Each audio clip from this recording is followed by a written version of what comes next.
শরীফ ওসমান হাদির মতো কিছু তরুণ তারা আমাদেরকে ভয়ের সংস্কৃতি ভাঙতে শিখিয়েছে।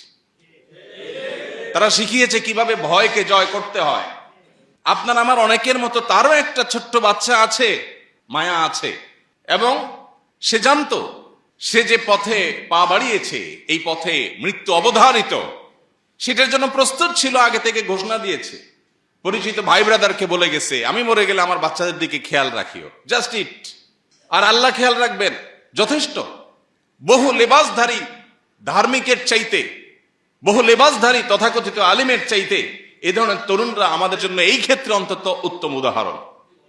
যুগে যুগে ওসমান হাদিরা ঘরে ঘরে জন্মায় না, ওসমান হাদিরা জেলায় জেলায় জন্মায় না, প্রতি বছর জন্মায় না, কিন্তু এরা আমাদের যুবকদের জন্য শিক্ষা, আমাদের সবার জন্য শিক্ষা, অনুপ্রেরণা, কিভাবে ক্ষুদ্র গণ্ডির ঊর্ধ্বে উঠতে হয়, কিভাবে ক্ষুদ্র চিন্তার বাইরে যেতে হয়, কিভাবে ভয়ের কালচারাল সংস্কৃতির দেয়ালকে, প্রাচীরকে ভেঙে দিতে হয়। এটা শেখানোর মতো মানুষ ঘরে ঘরে হয় না। আমার তরুণ বন্ধুরা, আমার যুবক ভাইয়েরা, আজ পশ্চিমা দুনিয়া, অমুসলিমদের যে সংস্কৃতি আর কৃষ্টি কালচার, এটার প্রভাবে আমরা প্রভাবিত হয়ে আমাদের কাছে ভোগ, মোজ মাস্তি এটাই জীবনে পরিণত হয়ে গেছে। আল্লাহর কসম, ভোগ আর মোজ মাস্তির জীবন জীবন নয়, এই জীবন উপভোগ্য নয়।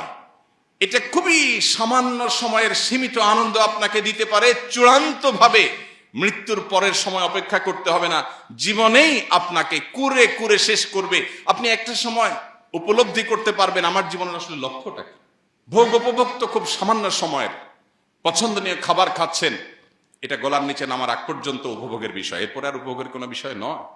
সো এটা কোনো জীবন না। জীবন হলো সংগ্রামের জীবন, জীবন হলো ন্যায়নিষ্ঠতার জীবন, জীবন হলো আল্লাহর দাসত্বের জীবন, জীবন হলো আল্লাহর গোলামের জীবন, জীবন হলো প্রকৃত অর্থে আল্লাহর সামনে নিজেকে সঁপে দেওয়ার জীবন।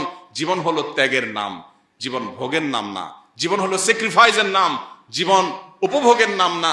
জীবন শুধুমাত্র বস্তুবাদের নাম না, জীবন হলো আখিরাত মুখিতার নাম। মুসলমানের সম্মান নিহিত আছে দুইটা জিনিসের মধ্যে, এক মৃত্যুর ভয়কে জয় করা, দুই দুনিয়ার মোহের ঊর্ধ্বে উঠা। বেঁচে থেকে কি হবে? বেঁচে থেকে কতকাল বাঁচতে পারবো? 1000 বছর তো বাঁচতে পারবো না, মরতে তো হবেই। তাহলে সে মৃত্যুটা কেন গৌরবের মৃত্যু হবে না? সে মৃত্যুটা কেন সার্থক মৃত্যু হবে না? সে মৃত্যু কেন হাজার হাজার তরুণকে উজ্জীবিত করবে না? সে মৃত্যু কেন বহু মানুষের বিবেককে খুলে দিবে না? সে মৃত্যু কেন অন্যকে অনুপ্রাণিত করবে না?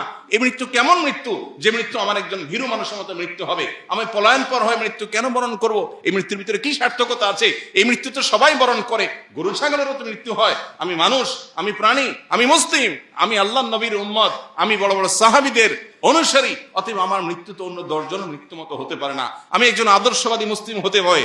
আমার চোখে মুখে থাকবে দুনিয়া জয় করার স্বপ্ন, আমার চোখে মুখে থাকবে অন্যায়ের বিরুদ্ধে কথা বলার স্বপ্ন, মাজলুম মানুষের পক্ষে কথা বলার স্বপ্ন, অন্যায় অনাচারের বিরুদ্ধে কথা বলার স্বপ্ন। এটা যদি চোখে না থাকে, এই পুরুষত্বের দাম কি?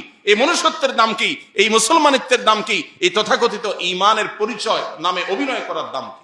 আমরা গায়ে গোতরে মুসলমান, দাবিতে মুসলমান, ইবাদতে আচারে মুসলমান, কিন্তু ভেতর থেকে মুসলমান হয়ে উঠতে পারিনি, ভেতর থেকে মুমিন হয়ে উঠতে পারিনি, আমার অন্তরকে মুসলমান বানাতে পারিনি, আমার নিজেকে ইমানদার বানাতে পারিনি।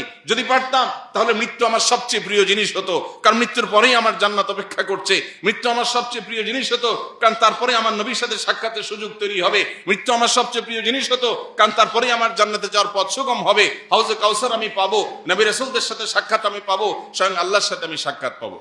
আল্লাহুম্মা আহসিন খাতিমানা ওয়া আওয়াকিবানা। আল্লাহ আমাদের মৃত্যু, আমাদের শেষ পরিণতিটা যেন ভালো হয়, সুন্দর হয়, সার্থক হয়, আমাদের জন্য সেটা যেন আনন্দের হয়, তৃপ্তির হয়, সেটা যেন আমাদের দুনিয়াতেও মর্যাদার হয়, আখিরাতেও যেন আমাদের রবের সন্তুষ্টির কারণ হয়। আল্লাহ আমাদের সবাইকে সেই তৌফিক দান করুন।